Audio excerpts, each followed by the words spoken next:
Okay, looks like I'm lecturing to an empty room. I guess everybody, today is the first, All Saints Day.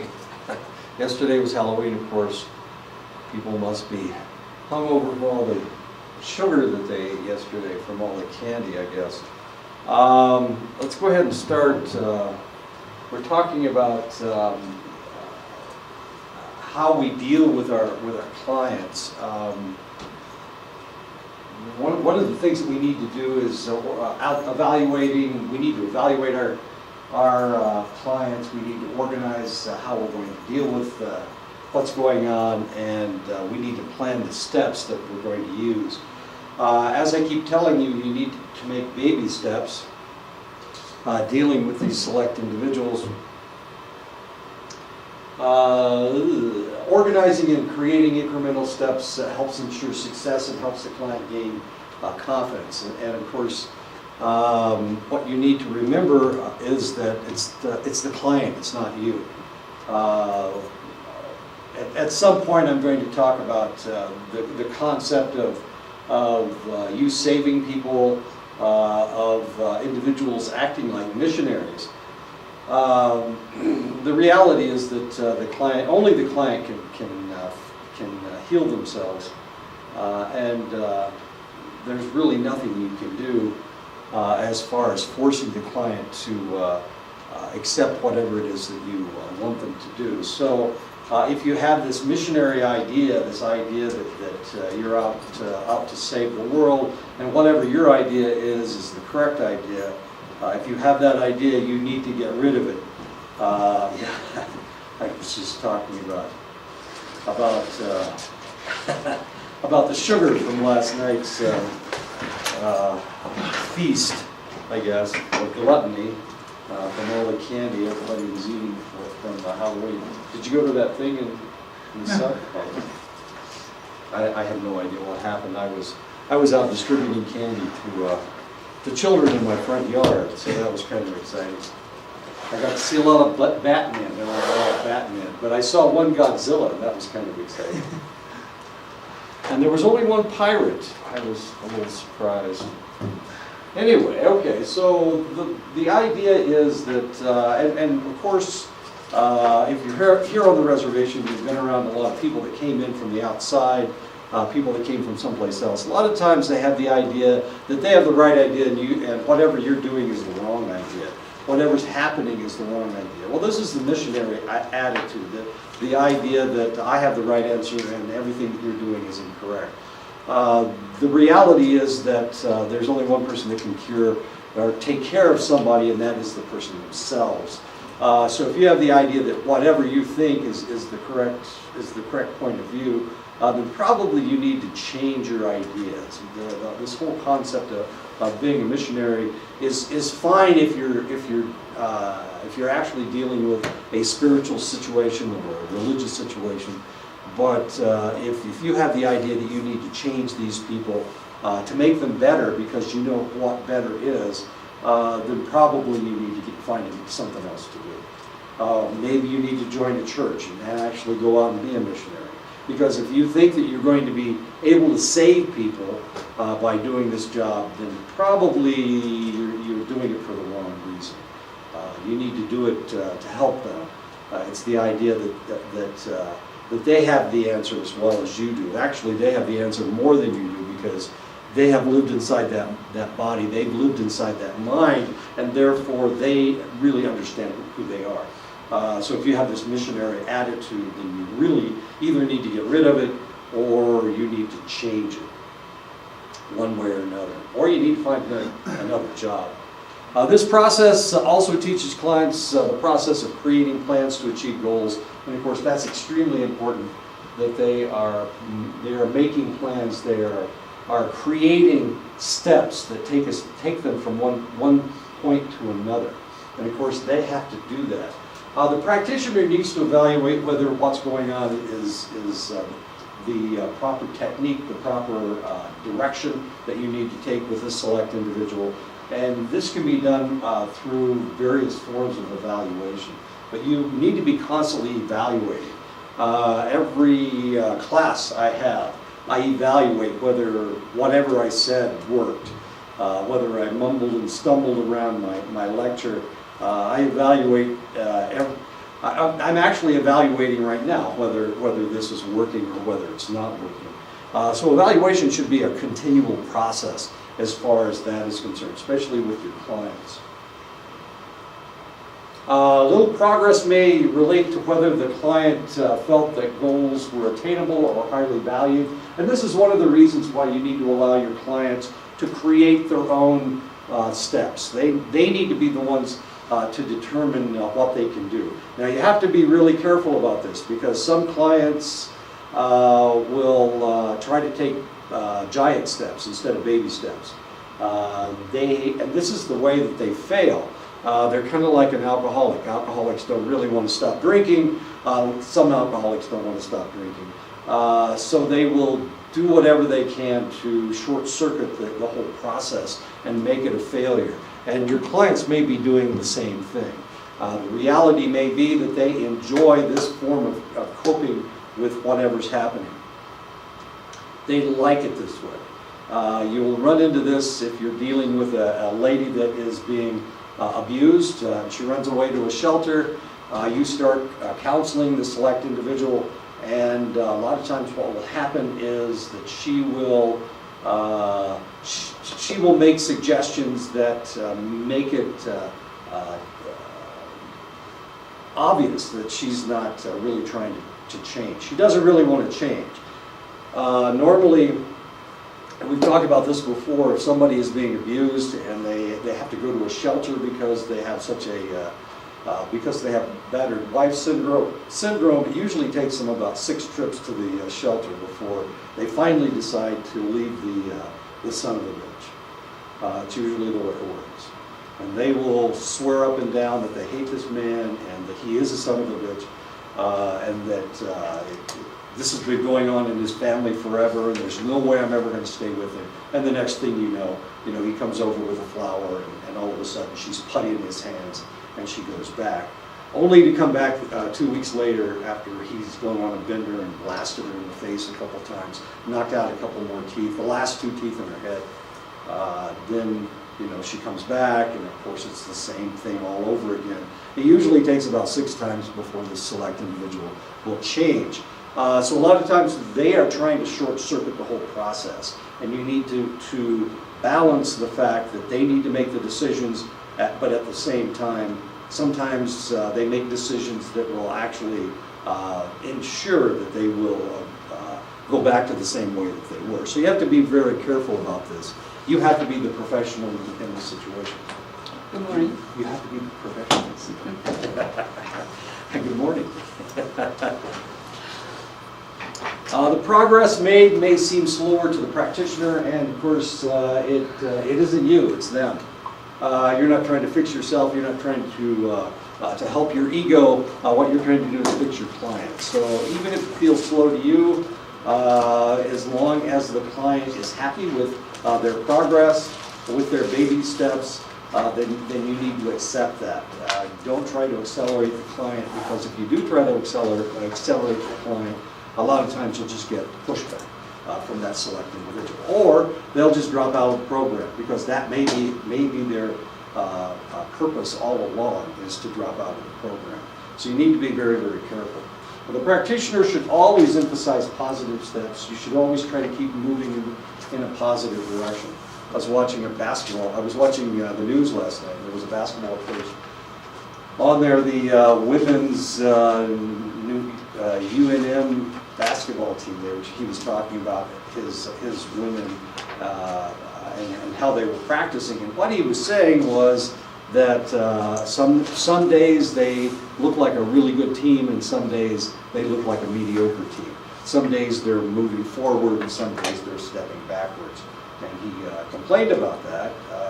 He said until they form consistently are performing at a high level, then potentially they're only going to be a mediocre team. He was warning the fans that it may not be that good a season unless you can get his women to try every day, try as hard as they possibly can. That's what he was talking about. Monitoring progress, what steps have you taken since our last meeting to move toward your goals? It's one of the things you can say to them. In the last week, what did each of you do to help make your time together go well? Another thing you can ask your client. Always trying to move in a positive direction. Between now and the next time that we meet, I want you to find one aspect of your behavior that went well and that you'd like to continue doing. And of course, that's a joke. It's not all that funny. Sorry about that. Sometimes I put cartoons in that aren't very funny, but I thought it was kind of funny. After talking to your boss, how did you feel about yourself? It's okay. Will you tell us about what you did that made things go better this week in your family? We have been working together for a few weeks now. Let's focus on what we have accomplished. Okay. Let me tell you right now that probably we're going to start counseling next week. Now, both of you guys have your stuff in, so you don't have to worry about it. But that one with the...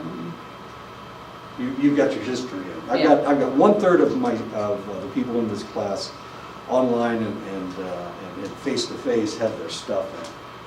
So we're going to start probably on Wednesday. I'm guessing on Wednesday. We may not get.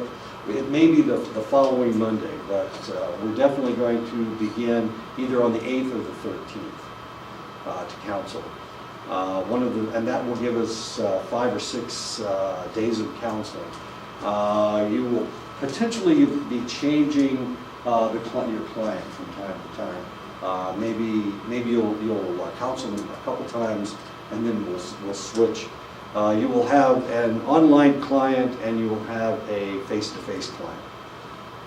So we'll try to work on both of them at the same time. How will we do the online? Probably through email, I imagine, unless you guys are more technologically astute than I am. So maybe you can figure out a better way, maybe Skyping or Twittering, tweeting, texting, there you go. Okay, whatever. Okay, I don't understand these things. And somehow I will put the, look who's back, this is great. Oh, I'm sorry, poverty kept me away. It's all right. So potentially what will happen is that, what was I just thinking about? Oh, their files will be online. So you'll be able to log in to Blackboard and find their files, and then you can write in there what you've talked about and how you feel about your client. And we'll get that started. It's going to happen next week. It's probably going to happen next week or the following Monday. So I'll have to figure that out this weekend. So are you going to assign us to one of the... Yeah. Okay. Yeah, you'll have somebody online and you'll have somebody in this class. It turns out there's only 13 people in here, but we don't always have 13 people. So it will start next week. Next week or the following Monday. I will create a character for myself. I already have one all lined up. He's a lot of fun. His name's Sly. Anyway, his name's Sly. If need be, I can be one of them. I can be a client. I can't be I won't do any counseling, of course. I'll just be a client. So this is either going to start next Wednesday or the following Monday. Either the 8th or the 13th, we're going to start counseling. And that means that we will be counseling through the end of the semester. So that'll give you a lot of chance to take your final quizzes and to do all your final discussions and whatnot, and to turn in your papers, if you haven't done that yet. Of course, everybody in here has. Well, the two of you have it. Okay. So you need to have your history in. I'm talking to the camera now. You need to have your history in by next Wednesday. If you don't have it in by next Wednesday, then you don't have anybody to talk about. You don't have a character to be. So you need to turn it in by next Wednesday, because we probably will either start on Wednesday or Monday. It all depends on how long it takes me to get through this stuff. I've got this chapter and then another chapter, and I'm halfway through this chapter right now. So, yeah, it's gonna be soon. You need to do it. One of the things that you as a counselor will be doing is teaching. You'll be teaching your client skills, mostly. This is a good way to convey information, of course. It's new information that might help your client achieve their goals. Whatever is out there. Of course, you'll have to stay current on what's going on so that you can find out if there's new information out there. It can take place in sessions, in workshops, or any other way to get the information to your client. Albert Ellis, if you know Albert Ellis, or of Albert Ellis, Rational Emotive Behavioral Therapy, he wrote books, and he would, and you've probably seen this on movies where a counselor is talking to a client, and he gives them his book. Normally, of course, he's ripping down $100 an hour for his counseling session, so he can very easily give away things. Anyway, that's the way it works. So yeah, you can have them read, and you can give them an article. Yes? What chapter are you on? 14. 14, we're getting there. Teaching might involve diversity issues, resolving conflicts, making decisions, and or leading a group. So these are things that you need to talk about as well. Diversity issues are really important right now. General Kelly made a really stupid comment yesterday, the day before yesterday, I guess. And now it's blown up all over the internet. People are arguing about just how stupid he was. You mean like the diversity visa that's going around on the internet that Trump declared? No, actually what Kelly said was that the Civil War could have been avoided if they had learned how to compromise. Of course, they've been arguing about slavery for ever since the beginning of the country. And they did try to compromise, and it didn't work. Those compromises were the Missouri Compromise and the 3/5 rule. The 3/5 rule, see, the people in the South didn't have the same representation that people in the North had because they didn't have as many people. But they did have a lot of slaves. There were like 3.2 million slaves in the United States at the beginning of the Civil War. So what they did in order for them to get representation, they counted each slave. If they counted him as a full individual, then they would have had to have made them citizens of the United States, or they would have had to allow them to vote. So instead of doing that, of course, they claimed that they were 3/5 of a human being. I know, that's stupid. It was a compromise that they made at some point. From the 1820s until the 1860s, they would not allow any debate in Congress about slavery. I know, strange stuff like that. 1830s to the 1860s. So if the word slavery was even mentioned in Congress, they would be censured, whoever it was that tried to bring up slavery.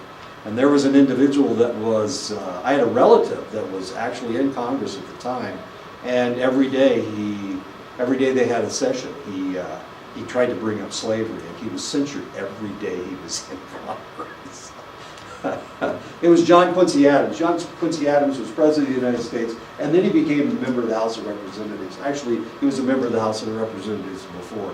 But he debated about slavery until the day he died. Actually, he died in Congress of a heart attack, debating about slavery. So it was really kind of a cool guy.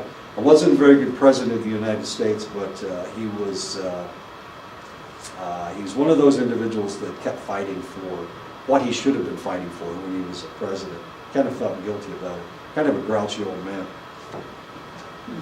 John Quincy Adams. Actually, if you've ever seen the movie Amistad, is that the name of the movie? He's the guy that defends the Africans being brought over as slaves. John Quincy Adams. Role-playing or rehearsing can be useful, of course. So that's one of the techniques that you can use to teach the individual how to deal with adverse situations. Practicing a new behavior in a safe environment increases confidence. And of course, because there's only the two of you in the room, and if they make a mistake, of course, it's not going to be a terminal mistake because it's not real, but it is practicing. So potentially, you can condition people to think in a certain way or to behave in a certain way if their behavior is inappropriate. Not a bad way to do things. How many times will it take for them to say things to make it stick? 3 times. That's it. 3 times. The magic number 3. So if you're practicing some kind of an athletic something or other, bowling or whatever, how many times does it take to do it the correct way? 3 times. If you can do it 3 times, then that establishes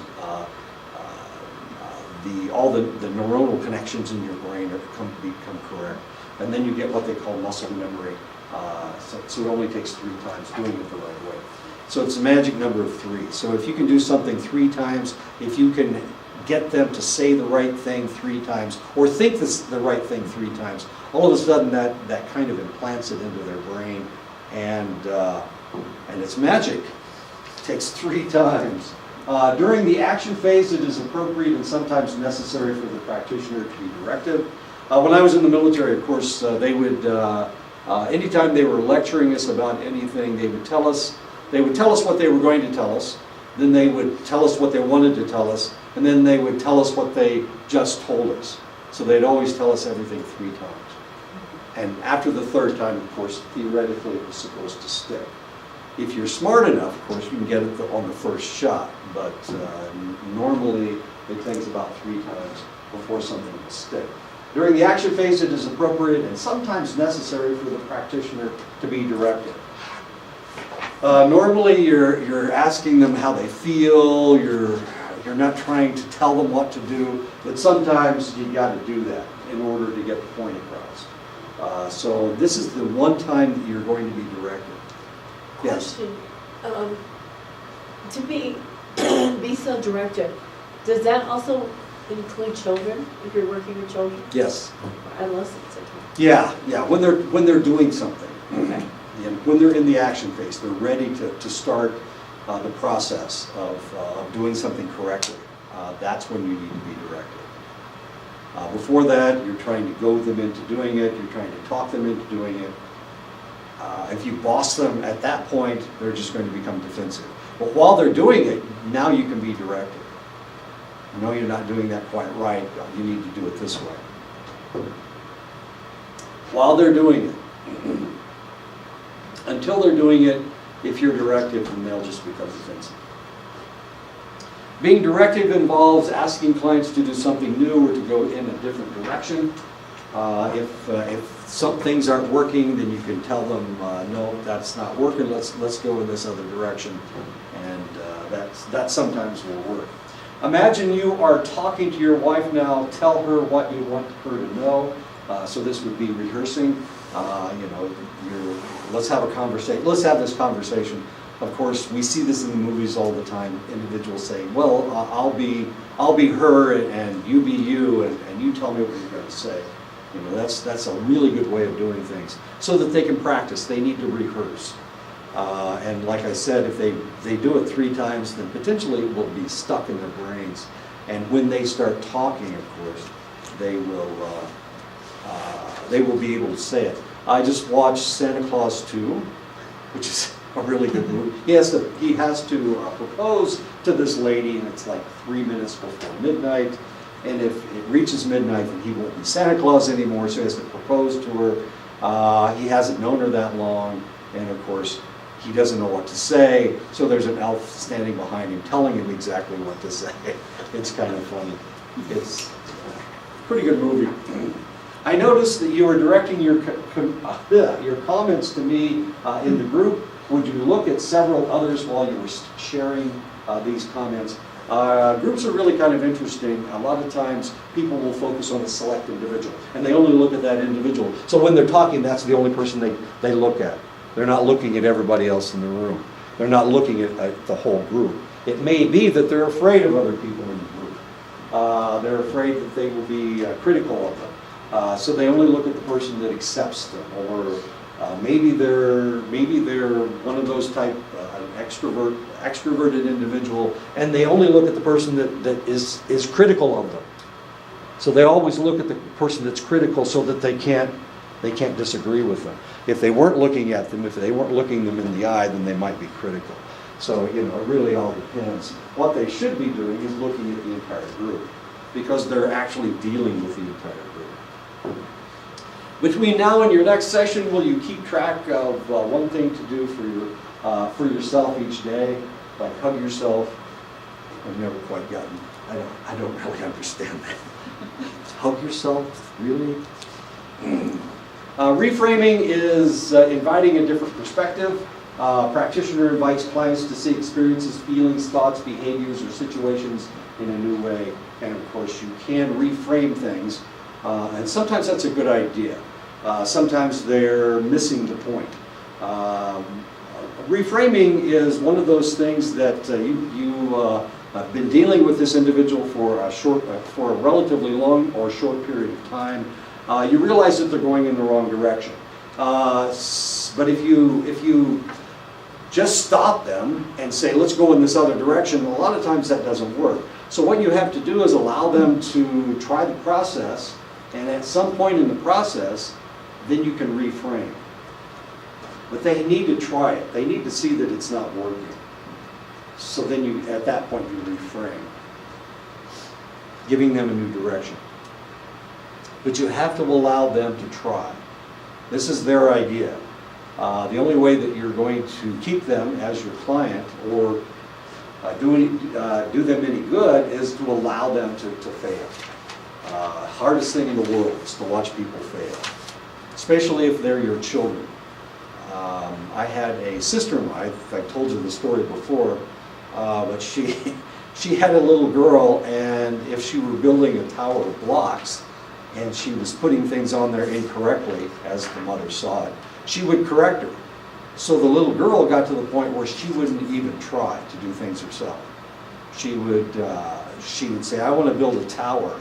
How should I do this, Mommy? And then the mommy would come over and build the tower for her. She never did anything in her life. Her mother did everything for her for the rest of her life. I know, that is a tragedy. So the whole point is you've got to let people fail. If you don't let them fail, they won't see what is wrong. If you always do things for them, they will never learn to do things for themselves. Failure is very instructive. It can be very constructive too. Failure can be, because you see what doesn't work. We have individuals out there that have never been allowed to fail. And this is one of the problems with everybody getting a medal. There's no competition. They don't understand competition. So once they get into competition, they're completely lost, because this has never happened to them before. There was a basketball player. Well, let me talk about my sister. I had a sister that made straight A's in high school. She made straight A's with her bachelor's degree. She made straight A's with her master's degree, and had never had anything but an A in her entire life. She went to law school, and she got a B in a class. She was suicidal. She had never known failure. This was the first, well, as far as she was concerned, it was failure. For me, it would have been the best grade I'd ever had. But for my sister, she was almost suicidal. And of course, literally, she was suicidal. She was ready to jump off a bridge. And she called my parents, and my parents got all upset. And so they called me, and I called her, and I just ripped her up one side and down the other. You idiot. You're the dumbest person. You have to be the dumbest person in the world. Not because you got a B, but because you can't accept anything except perfection. That's just the dumbest thing in the whole wide world. I was able to talk her off the ledge by swearing at her. You stupid bitch. What's wrong with you? So what was her response? To me? Well, she hated me. So it was easy for her to, she didn't hang up on me, which was kind of a nice thing, but You know, we had a adversarial relationship, and everybody in my family is really smart, but most of the people in my family you can't talk to. But the two of us were probably the two most verbally smart people, if I could say that. So we could talk to each other. The other people, if you tried to tell them that they were wrong about something, they just shut down completely. But the two of us were always listening because, I don't know, because I had failed a lot, she had succeeded a lot, and for that reason, of course, we had this concept of open-mindedness. It was really kind of an odd relationship. Anyway, I told you that she was dying of cancer, and she wanted to quit, and my parents would call me up on the phone and say, "You need to call Dolly because she's ready to quit. So you need to piss her off." So I'd call her up and we'd start talking about something. She was a feminist, so it's kind of easy to pick at her scabs. Anyway, I talked her off the ledge. Why am I talking about this? Oh, we're reframing. Okay. Yeah, she needed to reframe. She became a lawyer. She actually wrote laws in Indiana for the legislature, and she wrote the anti-stalking laws, the anti-child abuse laws. You have to remember that before the 1970s, before the 1960s, there were no states that had child abuse laws. They had no spousal abuse laws. And all this kind of evolved in the 60s and 70s. So Indiana's a little behind everybody else, but in the 1970s she wrote all these laws about spousal abuse, child abuse, anti-stalking laws, spousal rape laws. She wrote the spousal rape laws in Indiana. She's a heavy hitter. She's a big time lady. She was a big time lady. She has died of cancer now. So it's been a long time. She's been gone for about 10 years. Anyway, she didn't make it to 60. No, 60 is hardly anything. She didn't make it to 60. My mother lived to be almost 100. And here my sister died at 59. Anyway, okay, so what are we doing? We are reframing. Reframing can increase success in achieving action steps. So actually all you're doing is you're diverting. You're just going in another direction. So you're taking all the positive things that have happened and you're just going in on. You've hit a fork in the road, which is what reframing is. And instead of going off in this direction, now you're going off in this direction. And it may be a more positive direction. At least that's the way you see things. Probably if you can convince them to change, then this will really help them a lot. Reframing can use questions to invite clients to see things differently, and that's usually how you reframe.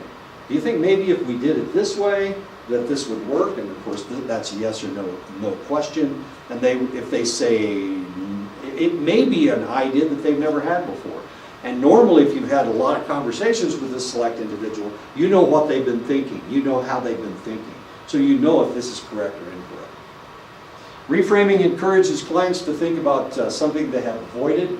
And that's the other thing that you're looking for. If they have been specifically avoiding this side of the issue, what happened? Oh, Kevin Spacey just came out of the closet. But what drove him out of the closet is the question. What happened was a young man accused him of sexual assault, and evidently it was 30 years ago, and evidently Kevin Spacey was drunk, and evidently Kevin Spacey has been bisexual for the last 30 years, which is fine. Nobody really cares, but he's actually gay. He's not bisexual at all. He's gay, and this is was the situation that drove him out of the closet. That made him admit that he was actually gay. It was a crisis that occurred that made him think in that direction. It reframed the whole situation. Before, he was in denial about his whether he was gay or whether he was bisexual. And now he has admitted that he is actually gay. So this is something he has been avoiding for an extended length of time. Sexual orientation is one of those things that a lot of people try to stay away from. They don't want to question what's going on, what's happening. Of course, it's something that you have to that everybody should be dealing with. Am I gay, or am I bisexual, or am I heterosexual? These are things that people deal with all the time. And he was avoiding the whole idea that potentially he was gay. And now, of course, we know, or now he has admitted that he is gay, so potentially he will just live a gay lifestyle rather than pretend that he's not, which is, living a lie is really not a good idea. Anyway, and a lot of times people will avoid these issues. Do I really love my husband? This is something that you need to decide. How do you feel about your husband? Well, I must love him because I've been married to him for 27 years. One of those kinds of things. Do you still love? You can't browbeat the individual trying to get them to admit this. But at some point, you could reframe something else that's going on and ask them: do you really want to stay in your marriage? Is this something that's positive as far as you're concerned? Do you really have strong feelings for your husband? Is there something else that you want to do that he's not allowing you to do? These may be issues that the client is avoiding. And of course, you can guide them thinking in another direction. You can guide them in admitting that they have been thinking in that direction anyway. Reframing maybe his disruptive behavior in class is an indication that he is bored. You may be dealing with a parent. You may be dealing with a parent that has been dealing with a child for an extended length of time, but they've never thought in this direction. They think the kid's ADD or ADHD. They think maybe he's psychotic. One of those kinds of things. Or maybe the kid's just bored. But they've never thought about that before. So that's one of the things that's a way of reframing what's going on. Sometimes we're dealing with discrepancies. A lot of times we're dealing with discrepancies. They are trying to detract from the actual problem. There are discrepancies, of course. You see these, they're very relatively obvious to you, but to the client, they don't really understand that there's a discrepancy, because this is the way they've been coping. They've been in denial about a select thing. So there are discrepancies about what's going on with this select individual. If you identify the discrepancies to your client, it's similar to it is a form of confrontation. You're saying this, but you're saying how sad you are, but at the same time you're smiling.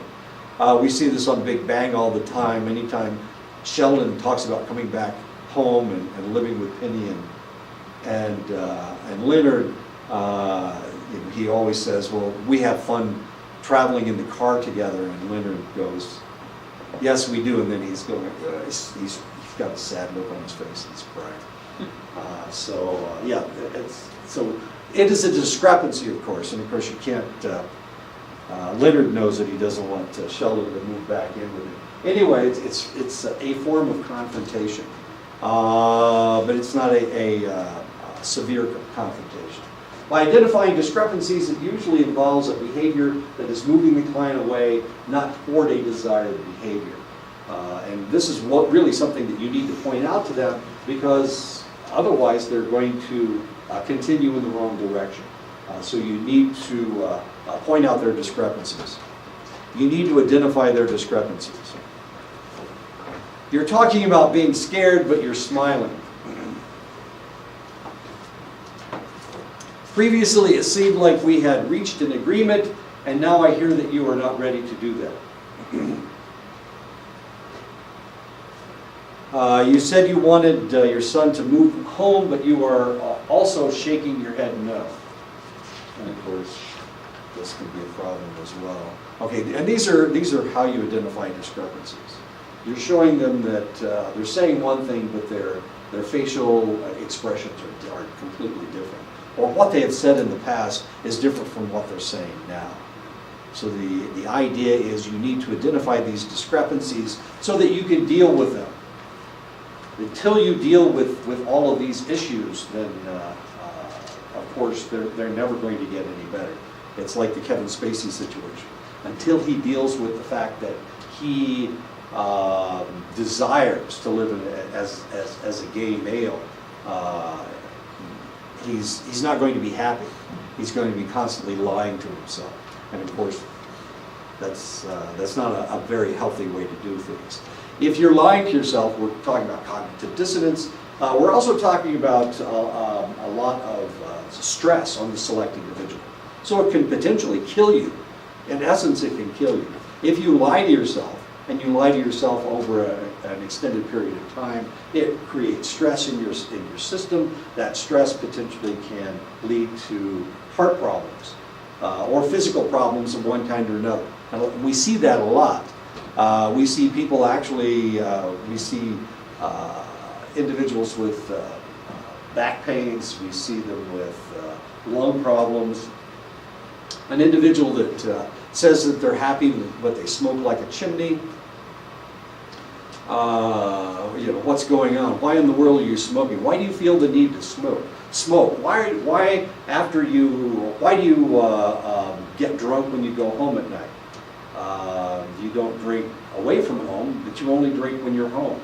Why do you do that? Is this a discrepancy? Is there a problem at home? Yeah, and that's what they need to deal with. And of course, they've been telling you the whole time that they're very happy with their home life, they're very happy with their wife, they're very happy with their children, but they go home and get snockered every night, and they don't really deal with their families. So maybe there's a problem with the family. Do you see what I'm saying? And if you allow this to go on for an extended length of time, it can cause them a lot of physical problems, potential medical problems. And until they deal with their problems, of course, this is going to continue. And they're going to die younger than they should have, because they haven't dealt with their problems, isn't it? Just like for clients, I know some of them, they're coming in like they have to come to sessions now due to their kids been taken away to foster homes. So what they're saying, they're going through that depression because they're getting their hopes high to get their kids back, but I guess what the CPS are extending their court dates. Okay. So now they're requesting, the CPS are requesting like UA tests from the parents that they have to take over there to them to see where they're at. So Okay. it's just like, when their UA tests come positive on some points, and we kind of question that, they say they're depressed because their kids are being taken away. Right. And Right. they're just playing on that merry-go-round with the CPS. Sure. So CPS's problem, it's not my problem. Mm-hmm. I get depressed, so then I take drugs so I don't feel so bad, to keep myself alive, because I miss my children so much. Right. So what's the real answer? So it's just like, So what do you think is the real answer?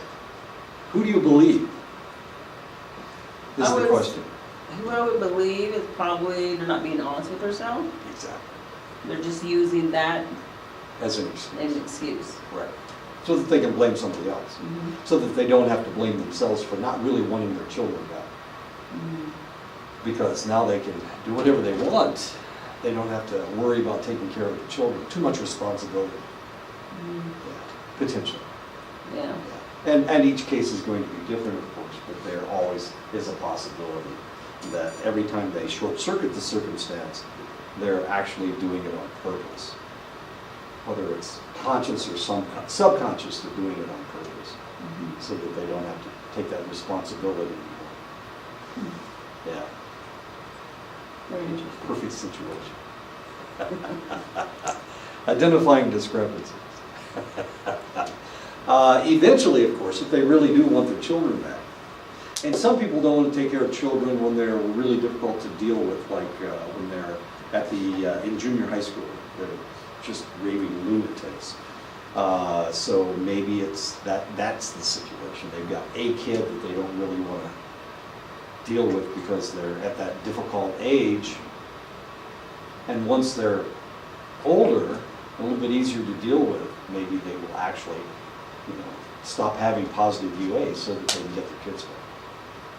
So would you say the CPS from now to back then, they're totally different now? They're getting more stricter? Well, it all depends on what, when you're talking about as far as CPS is concerned. CPS keeps going like this. Once upon a time, CPS would not take a child out of the home. And then they started taking everybody out of the home because they were, kids were dying, kids were being neglected, and they weren't doing anything about it. And people complained, so they started taking everybody out of the home. And of course, that was too extreme. So then they went back to hardly ever taking children out of the home. Back in the 70s, 80s, and 90s, they were taking kids off the reservation. Well, you remember, they were sending kids up to Utah to work on the Mormon farms. It was a mess. And some of them were being molested while they were out there. I mean, it's a really bad situation. But this was going on all over the United States, not taking them off the reservation. Now they try to leave them on the reservation to find a family member that will take the children, that will foster the children. So everything it keeps going in cycles, where they take everybody out of the home and they don't take anybody out of the home. And now we're back at the cycle where they're starting to take a lot of kids out of the home because we're seeing a lot of sexual abuse. It usually has to do with what society is focusing on. And right now they seem to be focusing on, since they had that murder and dismemberment and where they tried to burn the body in Albuquerque, now all of a sudden in this area, just in this area, we're going to see a lot of kids taken out of the home. Because that kid probably should have been taken out of the home. Child Protective Services did come in contact with that child twice before the murder. And they didn't do anything about the situation. They didn't really find out what the situation was. It gets really dicey because at some point, what is my responsibility? What is the responsibility of Child Protective Services, and how much investigation can they do before it becomes illegal, before it becomes encroachment, before it becomes entrapment? And we're dealing with social workers. These are not policemen. They can't do anything forensic. And of course, if there is evidence, and they're the ones that find it, they've contaminated that evidence. I know. It gets really strange. Do you see what a difficult situation we're dealing with? Yes, but I agree with you in some circumstances. They may be short-circuiting the process so they don't have to take their kids back. It is a possibility. And they're in denial about what they really want. What they potentially want is somebody else to take care of their kids.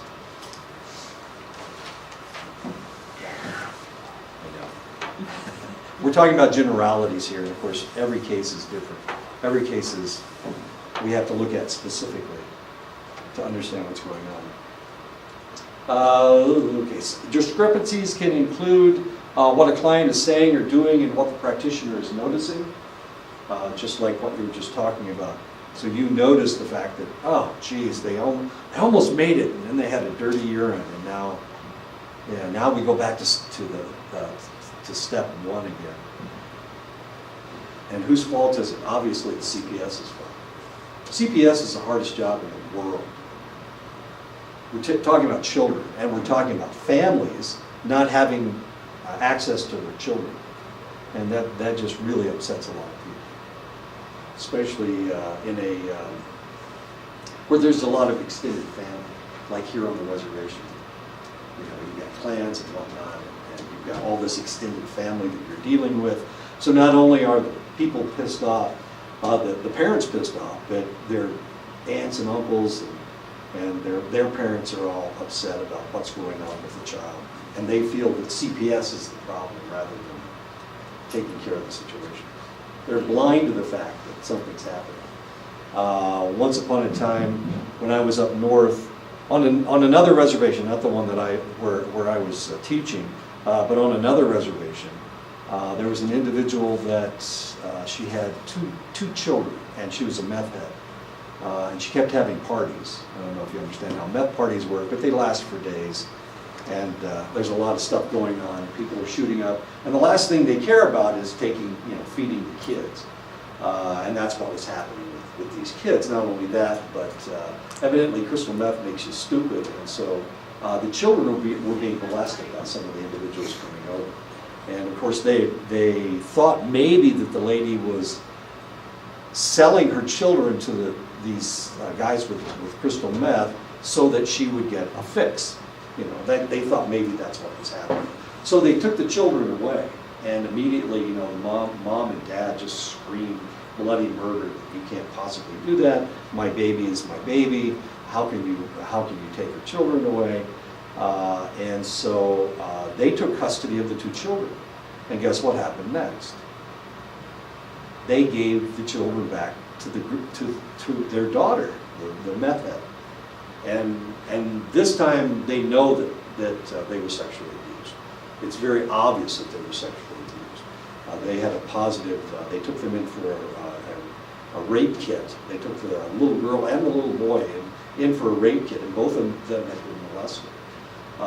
So they couldn't give the children back to the parents because they had already failed. So instead, they gave the children to a younger sister.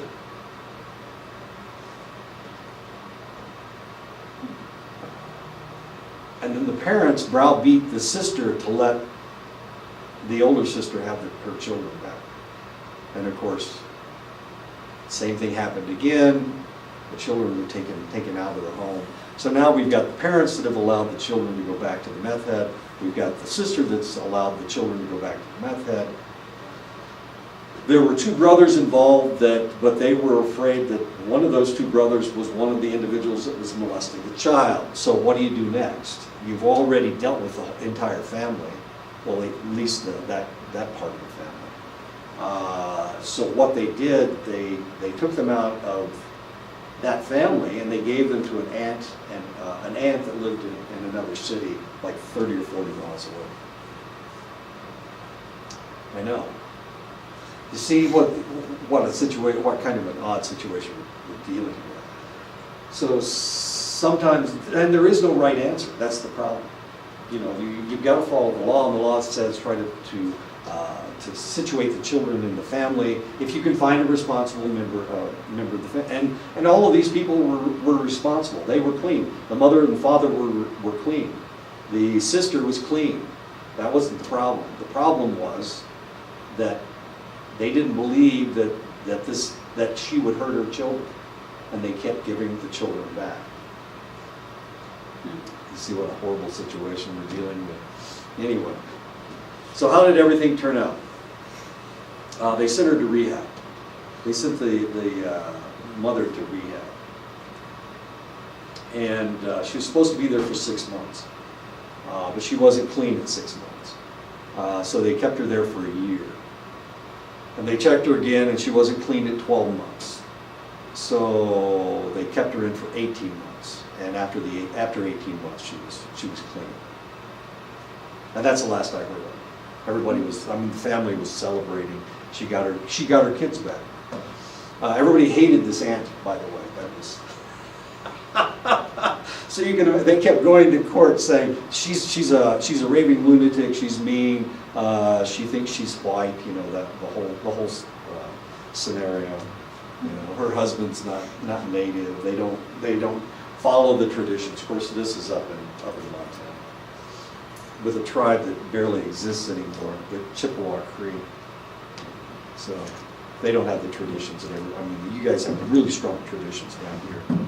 Their traditions are kind of diluted. It was a situation where the Cree came down from Canada and the Chippewa were right there. They kind of got together, so they couldn't decide which traditions to follow, so they didn't follow any traditions. It's really kind of bizarre. Anyway. So they were complaining about the aunt the entire time for the 18 months that she had the children. And of course, by the time they gave her back, the children back to the mother, the children were okay. They were in good shape because the aunt actually had a nice house and they went to a good school. They were actually a year and a half and 3 when the whole mess started. By the time the mother got them back, the little girl was 5 and the boy was 7. So and they were fine by the time they got them back.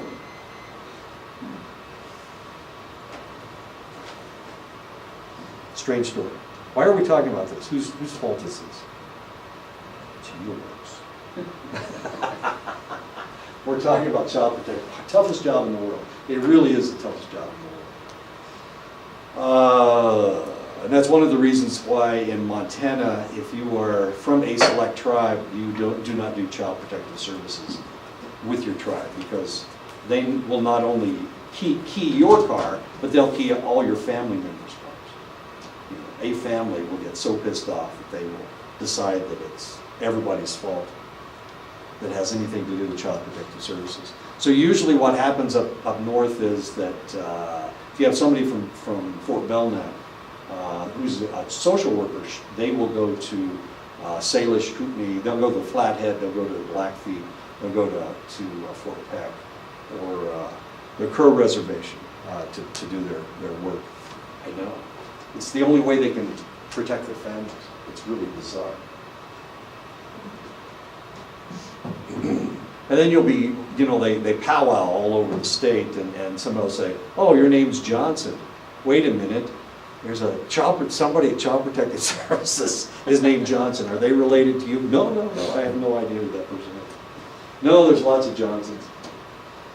What the client is saying and what the practitioner heard the client say is another time, of course, sometimes that can be a discrepancy. What the client is saying in the meeting and the client's actions outside the meeting, those are sometimes different. There is a discrepancy.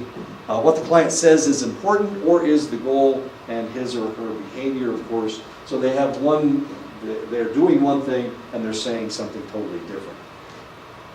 And that's not good. Feedback can be in the form of stating what the practitioner sees and hears, sharing an awareness of what clients are showing non-verbally or expressing in their tone of voice. Groups and family members can be invited to give feedback, of course. Feedback. I notice that you are smiling. This is a good thing. Getting somebody to smile. You look like you're about to cry. We're talking about emotions. So they're showing emotions, and you need to acknowledge that. I notice that your hands are clenched, which means you're so angry you're about to punch something. I think the team is beginning to agree as I see heads nodding.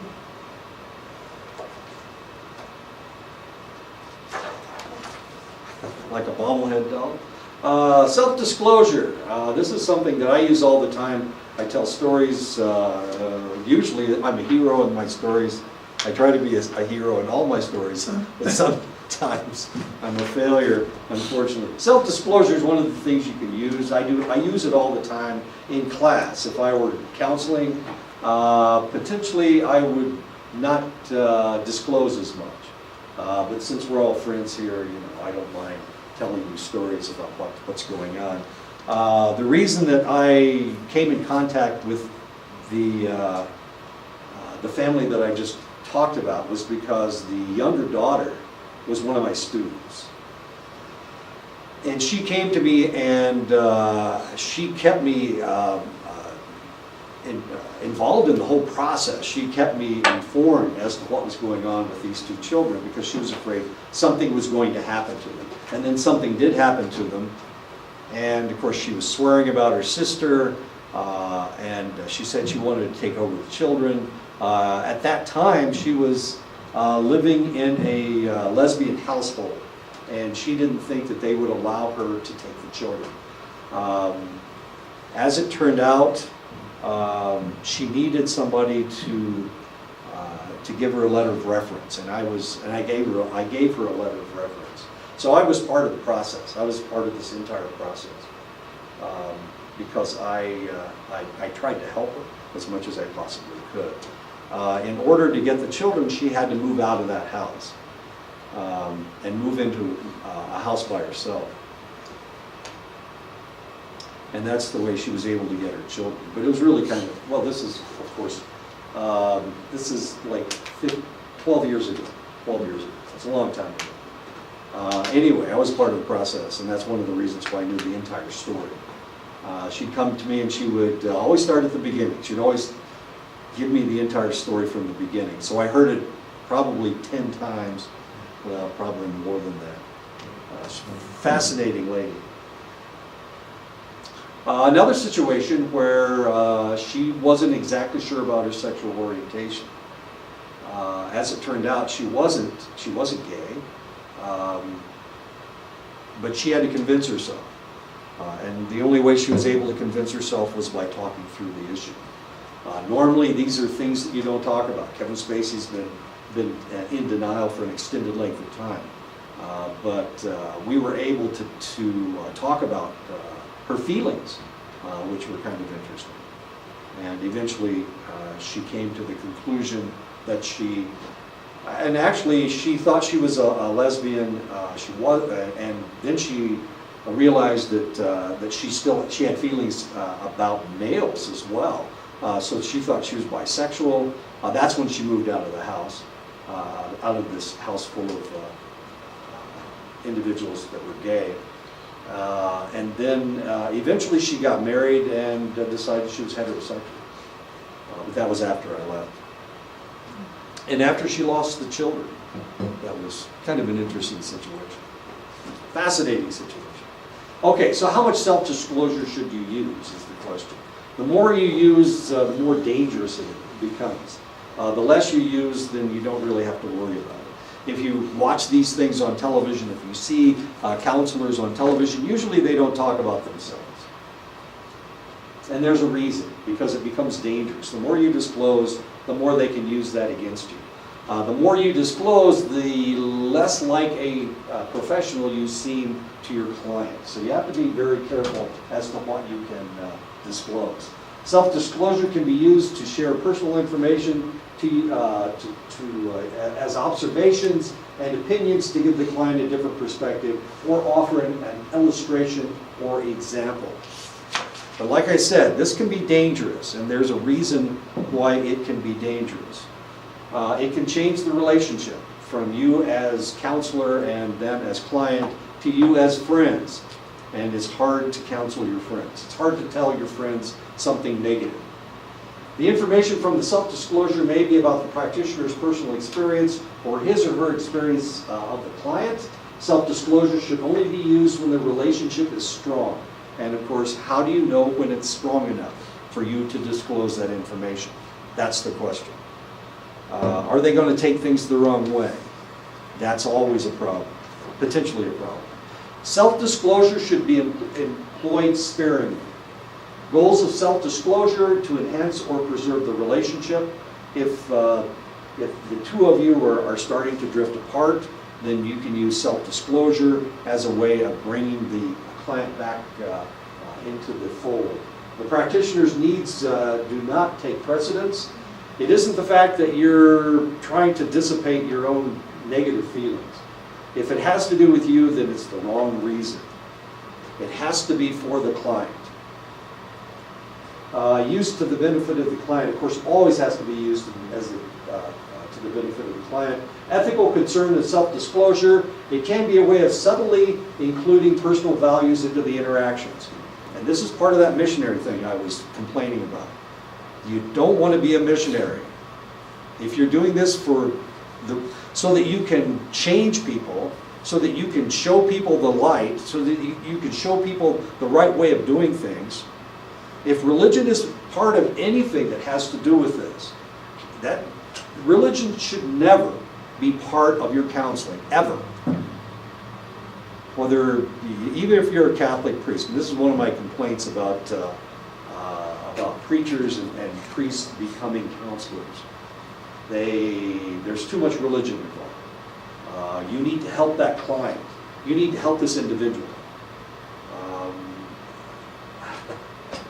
I have my own negative feelings about churches, so I won't say any more. But what I'm trying to tell you is, if you're doing this because you're trying to convert people to your way of thinking, then you're doing it for the wrong reason.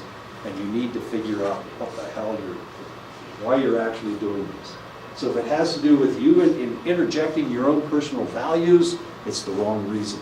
So you need to be careful, and you need to continually evaluate yourself as to why you're doing what you're doing. When responding, the only time you should be a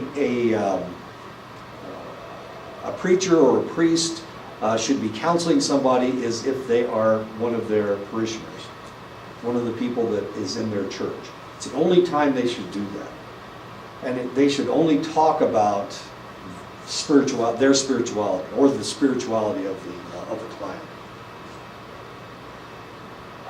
If they're dealing with somebody that is from another religion or doesn't know that they want to be spiritual, then they need to leave them alone.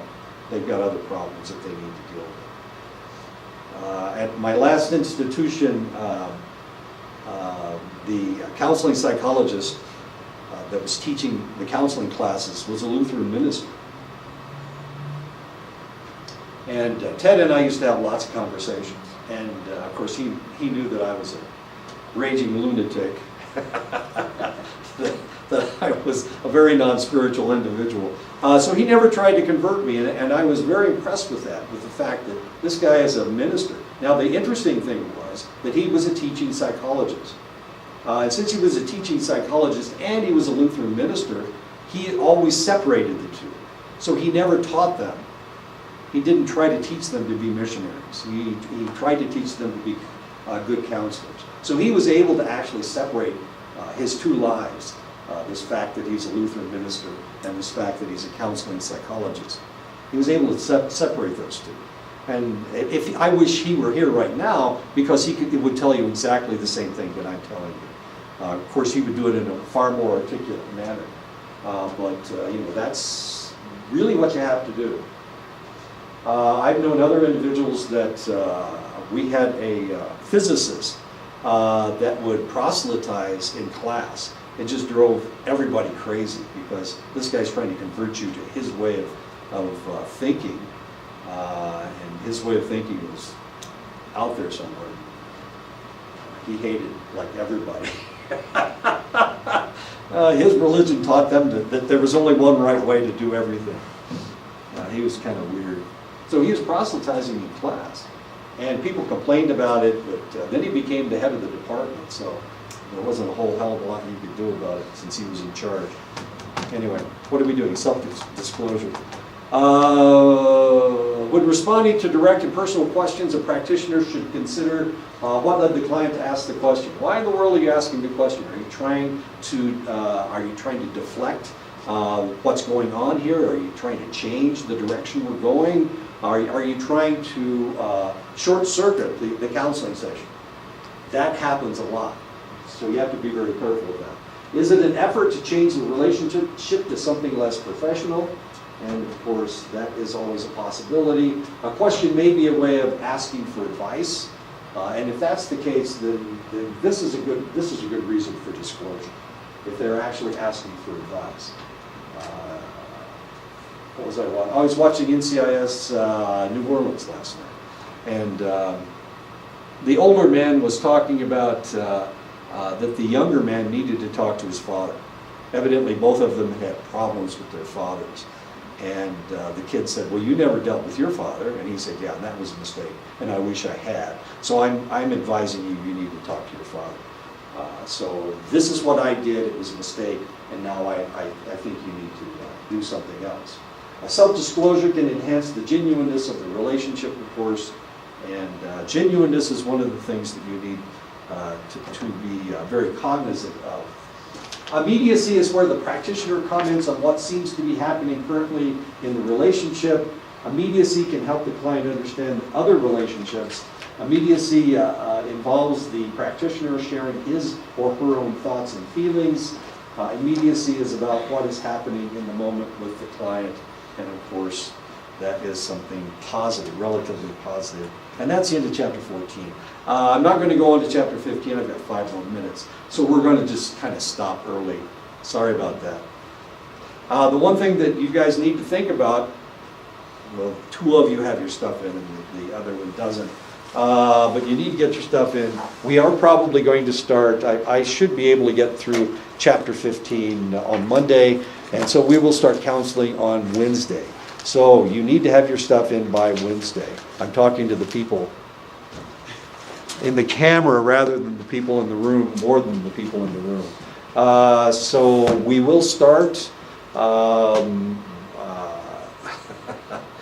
You won't be counseling the same person over and over and over again. Maybe you will counsel them twice. What I'll do is give you 2 clients. You'll have a face-to-face client, and then you'll have a client on the internet. For the people in Tuba City, you will have 2 clients as well. You may have somebody here, and you may have somebody there. You can do your counseling any way that you like. You can text them. See, I said the right word. You can email them, but you need to ask questions, of course, and fill out the forms. There will be a counseling form with their history. So the thing that you should do is read their history and try to figure out a way to approach your client. You will be writing all this down in the notes, and actually it's the notes I'll be looking at to determine how you've done with your counseling. This is, like I told you, and one of the things you need to remember is that everybody has their own voice. Everybody has their own way of doing things. My way of doing things is probably completely different from the way you're going to be counseling. You need to find your own voice. They give you suggestions in this text, and we've gone through the entire text. They give you suggestions, but you really can't do that. You need to be genuine. And because you need to be genuine, you need to use your own voice, not the voice of Chang or Decker or Scott. I guess Scott's the other author. You need to find your own voice. The Dene people have their own voice, have their own way of talking. And of course, you need to find out what that is, and you need to use that voice. You need to use your voice. Because if you can't use your own voice, then you're not going to get anything done. If you have a supervisor that tries to tell you, don't say that to that person, don't say it that way, you need to say it this way. He's incorrect, or she's incorrect, they are incorrect. You need to do things your own way, okay? And you need to figure out what that way is. Acting like me is not going to get you anywhere. It works. What works for me is not going to work for you, okay? For one thing, I'm from Indiana, and you guys are not. Are you saying there's a difference there? I am different. Well, we're all different. If you're from Oklahoma, you're different from somebody from Texas. If you're from New Mexico, no. If you're from New Mexico, well, you understand, the Sioux are completely different. Completely different from people down here. I'm from Texas. I'm talking about somebody who's Sioux, okay? And I know you know somebody who's Sioux. Not really. Well, he was sitting right here. He's from Indiana. Oh, he's a Hoosier? I thought you said he was a Sioux. Not Indiana, but Idaho. Oh, I know, sure. But he was raised in Los Angeles. Oh, really? Yeah. Urban Indians. And this is really something that I haven't talked about, but the reality is that there are a lot of natives out there who've never been on the reservation. They look Indian, they talk about being Navajo or Sioux or Cherokee or whatever, Yeah. but they have lived their entire lives in the city, and they've been raised in an urban environment. And they No, that's know, like me. I was raised as a white girl. there you go. See? So, I mean, what knowledge do you have? I mean, if you were dealing with somebody who was raised as a white girl, you know, how would you deal differently with somebody that was raised that way than you would somebody who's never been off the reservation? Of course you would. You would have to talk to them. I'm still discovering me. Okay, well, sure. As far as that goes, but that's why my environment of being on the Dene helps. It's not the same culture, it's not the same language or anything, Right. but it's helped me grow as an individual. Sure. Well, it changed. Discovering who I am. It changed who you are because you had to deal with another culture. No, I found out who I am. Well, you discovered.